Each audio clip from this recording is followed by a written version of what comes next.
जे काही आपले स्वर आहेत या स्वराच्या प्राबल्यावर महाराज सांगायचे ताबडतोब काय वातावरण आहे ते. चला, एवढंच नाही, महाराज पक्षाची भाषा सुद्धा जाणत होते. झाडावरचे पक्षी नेमकं काय बोलतात ते सुद्धा सांगायचे आणि ते पुढचं भविष्य सांगायचे. एवढंच नाही, एकदा महाराजांची विद्या कोलंबीच्या एका गवळ्याच्या माणसाने चोरून शिकली आणि चोरून शिकल्यानंतर महाराजाला कळालं की ही विद्या माझी चोरून शिकली. त्याला सांगितलं, शिकलास काही अडचण नाही, पण कोलंबीच्या शिवच्या मध्ये तुला ही वापर करता येणार नाही. आयुष्यभर त्यांनी कोलंबीच्या शिवमध्ये प्रवेश केला नाही. शेवटची समाधी त्याची बेळकुणीला झाली. आजही तिथं लोक दोऱ्या टाकण्यासाठी किंवा एखादं वारं गेलं म्हणा, पॅरालिस झाला म्हणा, की तिथं जाऊन लोक दोऱ्या टाकत असतात. ती गवळी माणसाची समाधी आहे. असा हा महाराजांनी आयुष्यामध्ये भरपूर चमत्कार तर केलेच, नवे नवे आपल्या मृत्यूची जी काही क्षण आहे, मृत्यूचा क्षण जिथं हैदराबादला नेलं होतं त्या डॉक्टरला सुद्धा सांगितलं, डॉक्टर साहेब, आषाढी पौर्णिमेच्या दिवशी गुरुवारी 9:45 मी देह ठेवणार आहे. अलीकड जाणार नाही आणि पलीकड राहणार नाही, असा उपदेश किंवा असा त्या ठिकाणी सल्ला दिला डॉक्टरांना. आणि 1 महिन्याने अगोदर कोलंबीला आणण्यात आलं आणि 15 मिनिटं राहिले असताना स्वामी गंभीर महाराजांना जवळ बोलवून घेतलं. त्यांच्या आयुष्यामध्ये नेमकं काय होणार आहे ही पूर्ण माहिती महाराजांनी सांगून आपला देह ठेवणारे महान संत म्हणजे परमप्रसाद महाराज.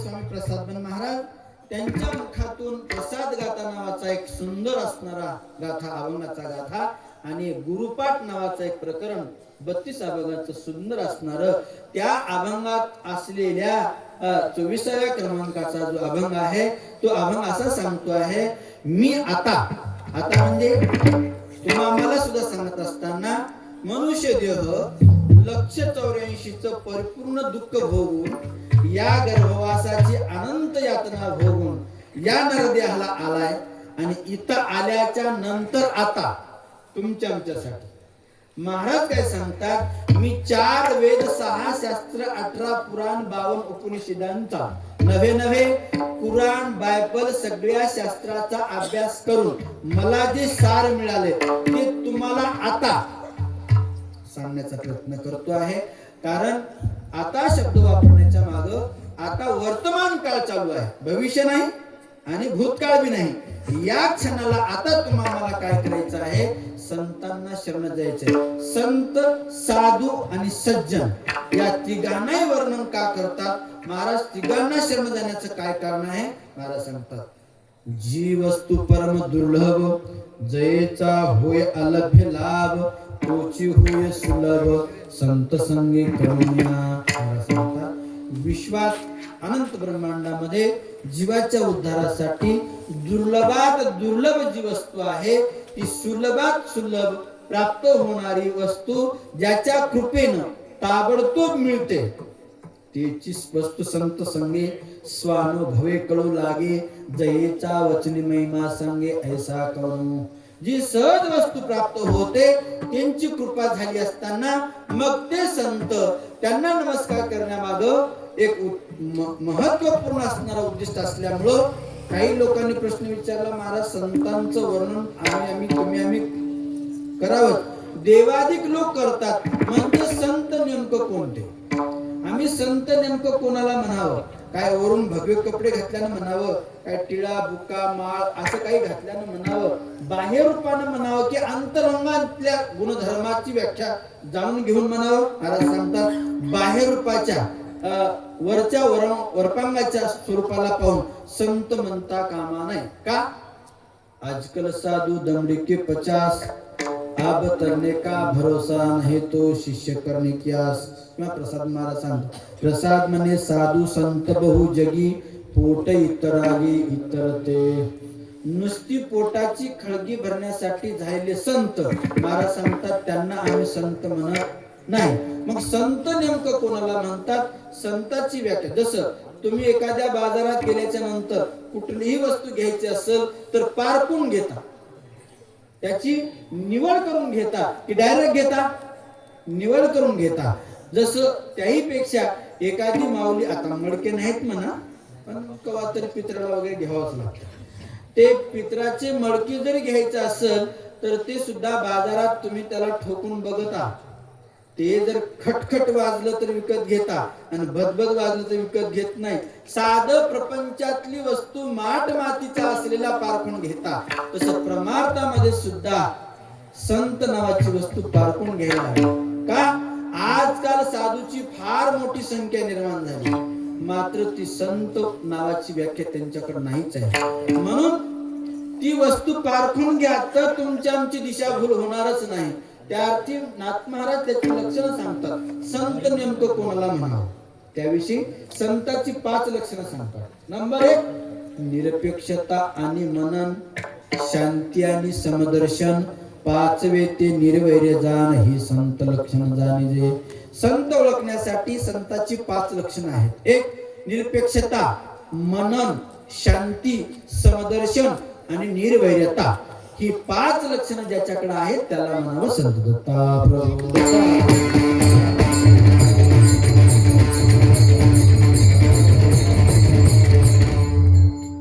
निरपेक्षता याचा अर्थ असा आहे, त्यांच्याकडे कुठल्याच गोष्टीची अपेक्षा नाहीच.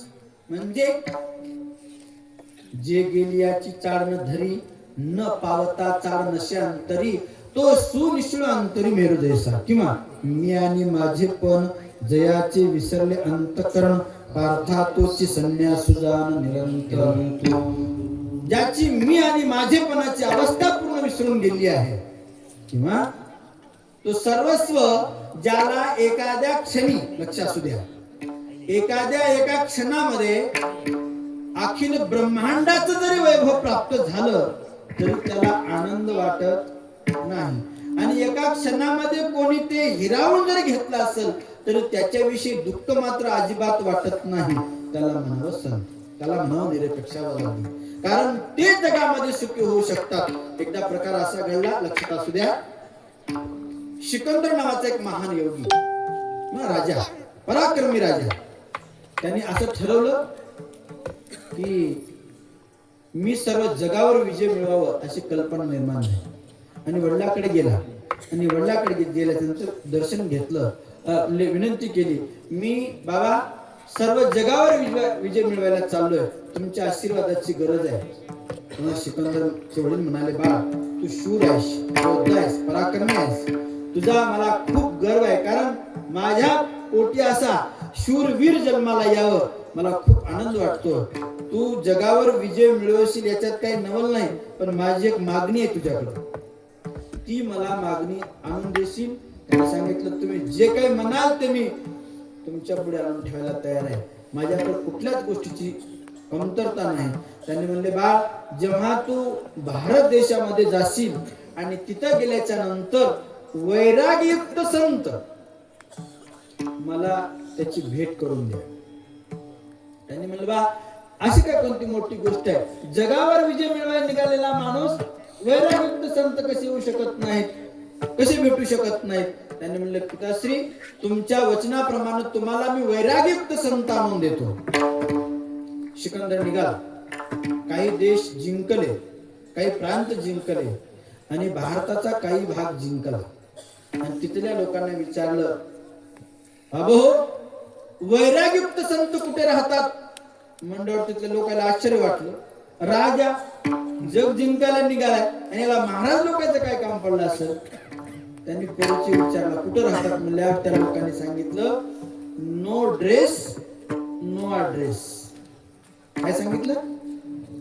त्यांच्या अंगावर कपडे राहत नाहीत आणि कुठे राहतात याचा ॲड्रेस सांगता येत नाही. मग त्यांना ओळखायचं कसं? करतलू भिक्षा तरतलू छाया, हातात मावेल त्याप्रमाणे भिक्षाटन करतात आणि जिथं सावली असेल तिथं थांबतात. बहता पाणी चलता, बहता पाणी चलता साधू ते कुठं एका ठिकाणी राहत नाही. शास्त्रीय नियम आहे. संन्याशानी आपला आश्रम सोडून, महाराज तुम्ही म्हणता उद्याच जाऊ का, आपला आश्रम सोडून दुसऱ्या ठिकाणी 1 दिवसाच्या वर राहायचा शास्त्रांनी नियम सांगितलाय. तर ते सिकंदर घुसला जंगलामध्ये, भयानक अशा जंगलामध्ये घुसला आणि तिथं महाकाय वृक्षाच्या ठिकाणी एक साधू तेजपुंज असणारी कांती जटा भार असलेला रुद्राक्ष माळा भस्म धारण केली आणि नग्न अवस्थेमध्ये बसलेला संत तेजपुंज कांती होती. आणि बघितलं, त्याच्या लक्षात आलं लोकांनी जसं सांगितले ते हे संत असावेतच, म्हणून ते खाली उतरलं आणि म्हणले, महाराज मी तुम्हाला नेण्यासाठी आलोय. ते म्हणला, बा कुठे नेऊन काय करणार आहे? ज्याचं येणं जाणंच बंद झालं त्याला नेऊन तरी काय करणार आहेस? मुकाट्यानं चल म्हणे, नाही तर तुझी मान छाटून टाकून देईन. ते म्हणला, अगोदरच मरून गेलेला मारून तरी काय करणार आहेस? म्हणले, माझ्या वडिलांनी बोलवलंय त्या अर्थी तुम्हाला नेण्यासाठी आलोय. असं आहे का? मग एक काम करा, तुमच्या वडिलाला भेटण्यासाठी मला खूप आवड आहे, पण एक लक्षात घ्या, माझे 2 प्रश्न आहेत. माझ्या 2 प्रश्नाचं उत्तर मिळालं तर मी येईल, अन्यथा येणार नाही. म्हणजे कोणते प्रश्न आहेत? जगामध्ये विजयी कोण आणि जगामध्ये सुखी कोण? लगेच घोड्यावर पाळून टाकलं आणि ते 2 प्रश्न घेऊन वडिलाकडे गेला. वडिलांच्या असणार आल्याबरोबर वडिलांनी सांगितलं, बाळ माझ्यासाठी वस्तू आणलेस? त्याने सांगितलं नाही. म्हणजे का? त्यांनी 2 प्रश्नाचे उत्तर उच्चारलेत आणि त्या प्रश्नाचे उत्तर जर मिळाली तर येतो म्हणतात. म्हणजे कोणते? जगामध्ये विजयी कोण आणि जगामध्ये सुखी कोण? त्या वडिलांनी उत्तर ताबडतोब देऊन टाकलं. जगामध्ये विजयी संतच आणि जगामध्ये सुखी संतच. एवढा ऐकल्याबरोबर सिकंदरचा गर्व अहंकार कमी झाला. डोक्यावरचं मुकुट बाजूला ठेवलं, हातातली तलवार बाजूला ठेवली आणि पिताश्री मी एवढे जग जिंकण्याचा विचार केलाय, काही देश जिंकलेत, मी विजय नाही? वा, लोकांचा संसार उद्ध्वस्त करून लोकांचे जीव घेऊन आतापर्यंत कोणी राजा विजय होऊ शकला नाही. आणि ज्याची 5 कर्मेंद्रिय आणि 5 ज्ञानेंद्रिय 11वं मन कधी तृप्त झाला नाही, तो कधी सुखी होऊ शकत नाही. दत्ता प्रभू,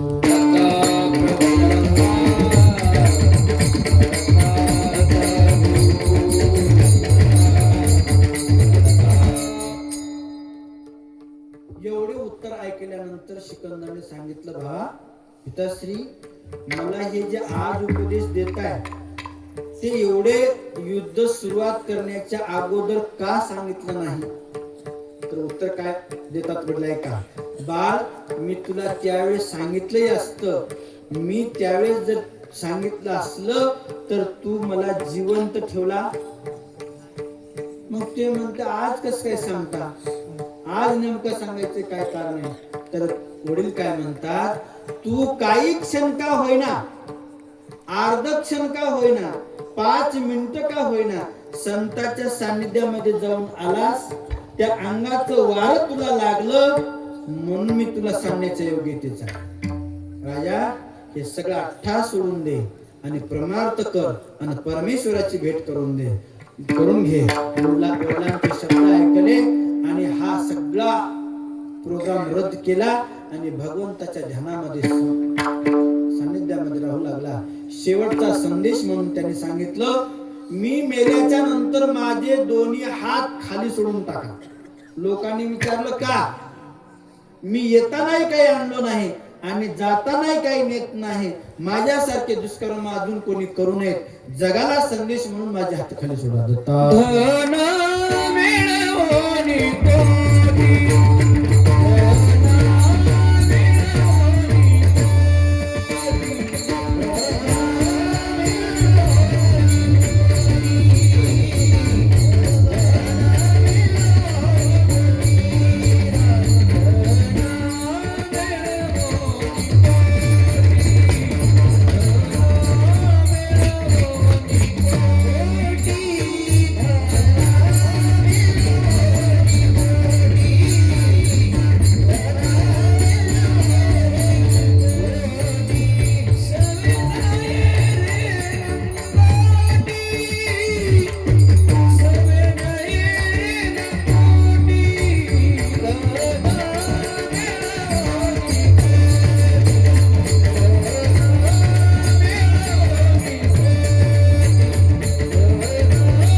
जी दक्षिणा घेतल्यानंतर ती प्रमाणात खर्च केली जात नाही ती दक्षिणा नव्हे.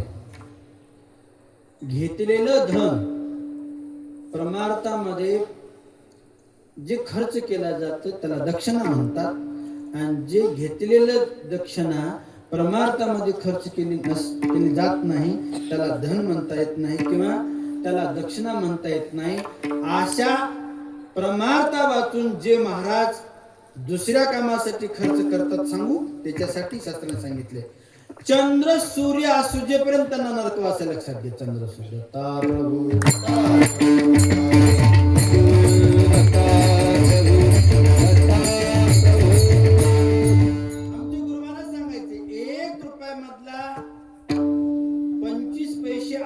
आरोग्य असेल, तीर्थयात्रा असेल, ग्रंथ खरेदी असतील, याच्यासाठी स्वतःसाठी इतक्यासाठी खर्च करायचे. कमलाकर काय करायचे?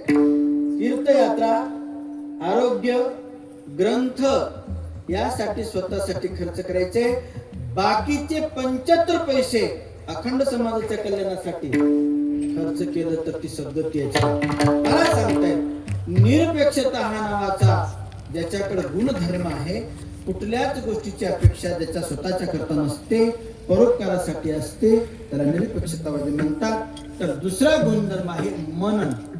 मनन म्हणजे चिंतन. चिंतन म्हणजे नामस्मरण. ते नामस्मरण कसं असावं? ज्याच्या मुखामध्ये अखंड भगवंताचं चिंतन आहे. माझे स्वरूप विजयाचे चित्त अखंड जडले असे भजनयुक्त, त्याशीच बोले जे मज भक्त संत सज्जन तो जाणावा. ज्याच्या मुखामध्ये जागृती, स्वप्न, सुसुप्ती, तुर्या, उन्मन्य अवस्थेमध्ये भगवंताचं अखंड नामस्मरण आहे. नवे नवे नुसतं नामस्मरण नव्हे, देवा तुझे नामी लागलीसे गोडी भरी प्रेम रस खाया पोट भरी नको करू दुरे कृपाळा. महाराज एखाद्या गुळाला पकडलेली माकुडी आपला दंड तुटला तरी गोडी सोडत नाही. तद्वत संतांच्या मुखामध्ये नामाविषयी इतकी आवड असावी. किती? त्याच्या पलीकडे तुम्हाला घडलेला मी पाहिला दृष्टांत सांग. आमच्या लहानपणी आम्ही कोलंबीच्या मठात असताना आखाड्याचे काही साधू यायचे, ते 10-20 साधू असायचे. आल्यानंतर 2-4 दिवस 5 दिवस राहायचे. महाराज त्यांना दररोजचा एक प्रकार जेवायला करायचे. आणि जेवण झाल्याच्या नंतर एक साधू भयानक काय असणारी मोठा भारी जटा असा 20-25 फुटाच्या बांधलेल्या, आणि तो छोटीशी अशी लंगोटी बांधलेली. आणि जेवण झाल्याच्या नंतर महाराज ते काय करायचा, त्यांच्याकडे बटवा होता, लक्ष द्या, बटवा होता. आणि ते बटव्याचा वरचा खसा खोलायचा आणि मधामध्ये जीभ घालायचा. मधामध्ये जीभ घालायचा आणि ते पिशी बांधून टाकायची. एक 2-3 दिवस बघलो आणि त्या साधू पिशी गेलो. बाबाजी तुम क्या खा रहे हो, हमको नहीं देते, इधर आ. मी जवळ गेलो आणि ते मला वाटलं काही सोप सुपारी काही असं वाटलं मला. आणि त्याच्यात जरा वाकून बघितलं, त्याच्यात सोप सुपारी पान वगैरे काहीच नव्हतं महाराज. त्याच्यात होता आसीन नाग. काय होता? आसीन नाग. त्याला ते बांधून ठेवल्यामुळे ते रागाला यायचं आणि ते जीभ मदत घातलं की जीभीला दंश करायचं. ते दंश झाला की महाराजाला नशे यायची. तुम्ही बघा असं जमतं का कधी? हा, ते सापानं दंश केला की महाराजाला नशे यायची आणि मग भजन दिगंबरा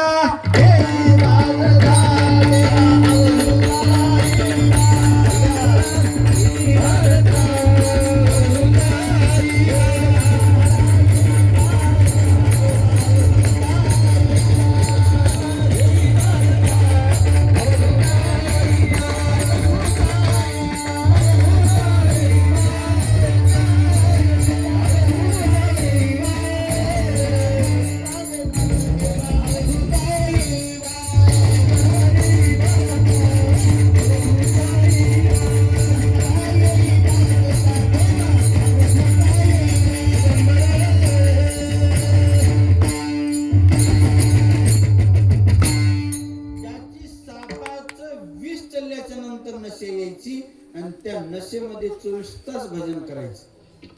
अशी अवस्था योग्यांची असते. आणि ते साधू संत महात्मे सतत भगवंताचं चिंतन करत असतात. आपल्याकडे संत समर्थ स्वामी बाळगिरी महाराज असतील तर स्वामी गंभीर महाराज, बाळगिरी महाराजचा काय मी चरित्र म्हणजे त्यांच्या काळात काही नव्हतोच, पण स्वामी गंभीर महाराजांच्या काळामध्ये अखंड नामस्मरण महाराज, अखंड नामस्मरण, अन्नदान आणि नामस्मरण, सतत भगवंताचं चिंतन असे संत महात्म्यांच्या परम भाग्याने मिळाले. मिलना कठिन है संत का, बड़े भाग से पाते कहीं, मिल गए संयोग से सत्संगति मिलती नहीं, सत्संग जिनको मिल गया वो जन्म का साफल्य है, अधिकार उनका क्या कहूँ शहंशाह की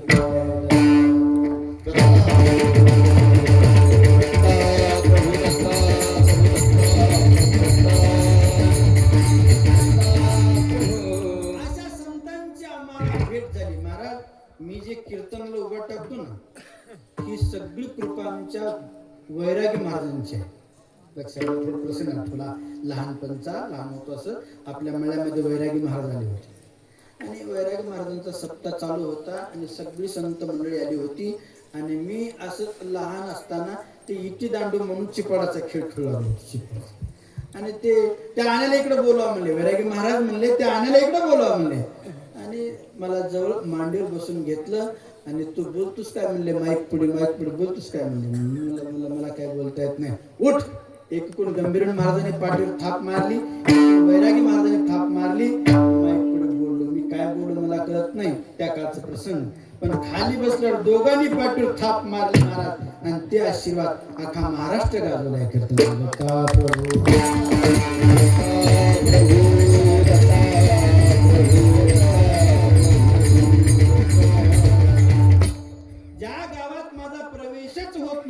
तिथं मला कीर्तनाला घेऊन गेलं महाराज.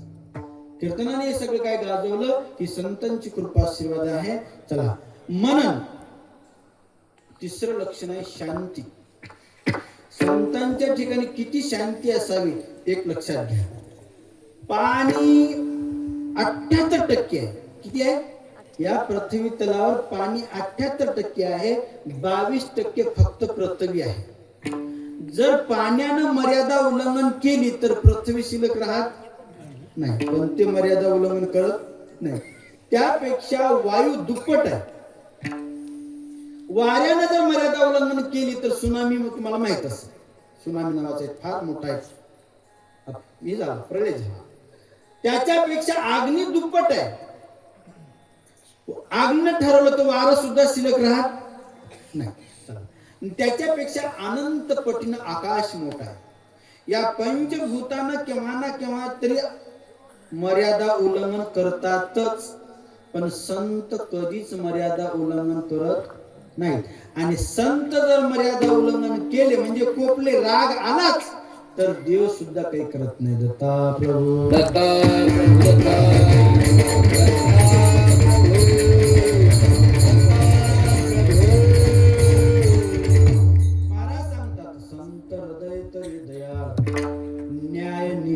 निर्मळ ना तरी कठीण काळाचेही काळाशे पै.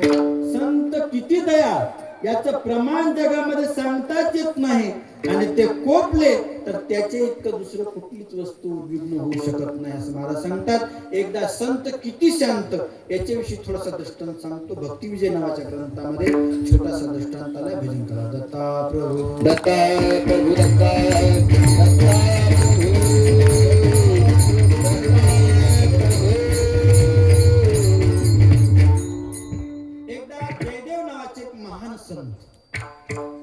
दररोज गावोगाव जायचं, कीर्तन प्रवचन करायचं, गावाला समाजाला भक्ती मार्गाला लावायचं. असा प्रतिदिन असलेल्या त्या जयदेवाचा जयदेव एकदा एका खेड्या गावामध्ये कीर्तन झालं आणि अंदाजे 11-12 मध्ये दुसऱ्या गावाला जाण्यासाठी निघाले. आणि ते काही या काळातले महाराज नव्हते, मोठ्या मोठ्या 10-12 लाखाच्या गाड्या घेऊन. पूर्वी संत आम्ही सदैव सुडके, जवळ येता चोर धाके, जाऊ अशा त्या संतांची अवस्था. आणि ते आपलं पोत्या ग्रंथाचं गठुडं बांधलं आणि वाटेने प्रवास चालू झाला. भयानक जंगल लागला आणि त्या जंगलातून समोरून 4 वाटे म्हणजे मारेकरी आले, चोरे आले आणि त्यांना वाटलं आता चांगली शिकार सापडली. याच्या डोसक्यावर दुसरं काही नसून ते पैशाचंच गटुडं आहे असं वाटलं आणि ते डोसक्यावरचं गटुडं हिसकाटून घेतलं आणि लागले तपासायला. बघा त्याच्यात काय होतं, पुस्तकात पुस्तकं एक एक पान चालून बघलं महाराज, एक एक पान, 1 रुपयाची बंदी निघाली. आमच्या सरकीला कुठे 50 सापडतात पण तिथं काय 1 रुपयाची बंदी सापडली. चोरांचा क्रोध अनावर झाला. अरे गोसाया, एवढ्यामध्ये आम्ही 2-3 चोऱ्या करून घरी गेलो असतो, तुझ्यापाशी 1 रुपयाची बंदी सुद्धा सापडली नाही. म्हणून त्याचा क्रोध अनावर आला आणि त्याचे दोन्ही हात पाय कट करून एका खोल खड्ड्यात टाकून निघून गेले. एवढ्या अवस्थेमध्ये तो जयदेव दिगंबरा ये बाधक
जयदेवाच्या मुखामध्ये भगवंताचं नाम चिंतन असताना सकाळचा सूर्योदय झाला आणि त्याच वाटेनं एक राजा रथावर आरूढ होऊन जाऊ लागला होता. भगवंताच्या नामाचे 4 शब्द कानावर पडल्याबरोबर त्याला वाटले एवढ्या जंगलामध्ये एवढ्या सकाळी कोण भगवंताचं चिंतन करतोय. रथ थांबवला आणि खाली उतरून पाहतो तर एका खड्ड्यामध्ये एक साधू रक्तबिंबाळ अवस्थेमध्ये पडलाय. हात नाहीत, पाय नाहीत. दुःखित अंतकरणाने खाली उतरलं. बघितलं एक साधू आहे, अंगावर भगवे कपडे आहेत, जटाभार आहे आणि जवळ पुस्तकांचा हा सगळा जे काही पडलेला पसारा पाहून त्याला असं वाटलं हे कोणीतरी काहीतरी प्रकार घडला. म्हणून त्या जे राजाने त्याला रथावर घेतलं आणि सगळं काही आपल्या राजवाड्यात आणलं. त्यांना आंघोळ, स्नान, मलम, पट्टी, औषध उपचार सगळं काही केलं. महाराज शुद्धीवर आले. पूर्वीच्या आयुर्वेदिक मध्ये फार महानता होती. आपण जसं केमिकलचे औषध वापरतो ना, पण त्या काळामध्ये सगळे आयुर्वेदिकची असणारी औषधं वापरायची आणि सुचिर म्हणजे सगळं शुद्धीवर आल्यावर विचारलं महाराज नेमकं काय झालं, प्रकार असा का झाला. रात्री घडलेला प्रकार महाराजांनी राजाला सांगितला आणि राजांनी थोडस त्याविषयी खेद व्यक्त केला आणि मग त्यांनी काय केलं, दररोज आपल्या सिंहासनावर जयदेवाला बसवायचं आणि त्याच्यातून धर्मनीती, न्यायनीती, संस्कृतीचं सगळं काही ज्ञान, गीता, भागवत सगळं काही शिकायचं, ऐकायचं, श्रवण करायचं. पण प्रकार असा झाला, त्या राज्यामध्ये दुष्काळ पडला. सगळी प्रजा दुःखीत झाली. गुराढोरांना, वासरांना पाणी अजिबात राहिलं नव्हतं. पर्जन्यवृष्टी बंद झाली आणि सगळीच प्रजा राजाकडे आली. राजेसाहेब काही करा, पण आमची असणारी ही आता आमची दुष्काळाची बाजू आहे, आम्हाला व्यवस्था करा. म्हणल्यानंतर जयदेवाने सांगितलं, राजा आपले जेवढे गोदाम आहेत ते सगळे खुले करा आणि लोकांना अन्नदान करा. राजाने तिथे यज्ञच तयार केला. येणाऱ्याला षडस पक्वानाचं भोजन, वस्त्रदान, स्वर्णदान, कांचनदान, जे जे लागल ते. इकडे यज्ञ समारंभ, यज्ञाने यज्ञमय जनता देवास्थाने प्रथमा न्यासना. इकडे यज्ञ चालू झालं आणि हे सगळा कार्यक्रम कोण बघत होतं माहिती का? ज्या जयदेवाला 4 चोरांनी मारलं होतं त्यांनी सगळा कार्यक्रम बघितला आणि विचार केला, नुसतं जाऊन पंक्तीला जाऊन खाण्यापेक्षा आपण बी महाराज झालं पाहिजे. आणि राजा आपल्याला जे काही मागल ते द्यायला तयार आहे. म्हणून त्या 4 चोरांनी काय केलं, भगवी कपडे धारण केली, रुद्राक्ष माळा घातल्या, कमंडलू काय असणार साहित्य घेतलं, अलक निरंजन म्हणून दरबारामध्ये उभे राहिले. जयदेव सिंहासनावर बसला होता. दुरूनच त्याचा उच्चार ऐकला. अरे रे रे, काय करावं. ओळखलं जयदेवाने, पण शास्त्र सांगते दुर्जनम प्रथम वंदते सज्जनम तदनंतर. विचार केला आता जर यायला शिक्षा करावं तर हे यज्ञ बंद पडते, हे यज्ञामध्ये नाश करतात, या अर्थी यायचा आपण सत्कारच केला पाहिजे. म्हणून तो खुल्या हातासहित लंगड्या पायासहित लोटांगण घालत घालत त्या चार चोराच्या पायावर आला. का? साधू को साधू कभी पहचानता है, चोर को चोर कभी पहचानता है. साधूला साधू कधी ओळखतात आणि चोरला चोर कधी ओळखतात. पण त्यांचा सन्मान जर नाही केला तर कार्यक्रम सक्सेस होऊ देणार. म्हणून राजा लवकर ये, मला याचे पाय धुयाची, पूजा आरती करायचं, सगळं काही सन्मान कर. फार मोठे संत आपल्या इथे येतात आले आहेत, कारण साधू संत येती घरा किंवा धन्य आज दिन संत दर्शनाचा, अनंत जन्मीचा शिन गेला. ये म्हणले याला याचे पाय धुय, सगळं काही कर म्हणल्याच्या नंतर राजांनी पाय धुतले, त्यांची पूजा आरती झाली, सिंहासनावर बसलं, वस्त्रदान दक्षिणादान जे काही करायचं केलं, बसायला पंक्तीला असणार ताट पाट रांगोळ्या सगळ्या काही व्यवस्था चालू झाली. हे सगळं भगवान परमात्मा बघू लागले होते. कारण पवित्राणाय साधूनां विनाशाय च दुष्कृतां धर्म संस्थापनार्थाय संभवामि युगे युगे. धर्माची स्थापना, अधर्म जर वाढला तर भगवान परमात्मा त्या ठिकाणी अवतार घेत असतात, संत साधूचा असणार त्या ठिकाणी रक्षण करत असतात. देवांना हे कळालं आणि ते सहन झालं नाही, त्यांनी आपलं चक्र सोडलं आणि त्या चारी चोरांचे हातपाय कट करून टाकून दिले आणि ते रक्तबंबाळ अवस्थेमध्ये त्या दरबारामध्ये लुळू लागले, आक्रोश करू लागले, रडू लागले. एवढ्यामध्ये जयदेवाने आपले खुले हात देवाकडे केले. देवा, तू जगाचा जनिता आहेस, दिनाचा दयाळू आहेस, कृपाळू आहेस. तुम्हाला कोण करायला सांगितलं, का मारलं यांना? देवाने सांगितलं तुम्हाला जे हातपाय तोडले हेच होतं म्हणजे चोर, म्हणून याला मी शिक्षा केली. मलाही कळालं, पण मी म्हणलं का तुम्हाला हे चोर होतं, मला मारलेले होतं हेही मला कळालंय, परंतु मी तुम्हाला म्हणलो का? म्हणजे असं कसं? मला जर सुख व्हावं असं तुम्हाला वाटत असेल तर देवा त्याची त्याला हातपाय देऊन टाका. माझे हातपाय गेल्यानं काही नुकसान झालं नाही, पण त्या चार चोरांचे हातपाय गेल्यामुळं त्यांची बायका पोरं सगळं काही उपाशी मरतात आणि त्यांचं दोष मला लागतं. देवा, अगोदर त्यांना हातपाय देऊन टाका. म्हणल्यावर देवाने सांगितलं त्याची त्याला देऊन टाकू म्हणले आणि तुमचं तुम्हाला देऊन टाकू. देवाने चोराची चोराला हातपाय दिली आणि जयदेवाचे जयदेवाला हातपाय आले. प्रभू दत्ता, प्रभू दत्ता, प्रभू दत्ता, प्रभू दत्ता, प्रभू. असं हे शांतीचं लक्षण ज्या साधू मध्ये आहे तो सण. आता चौथं लक्षण आहे निर्वैर्यता. निर्वैर्यता म्हणजे ज्याचं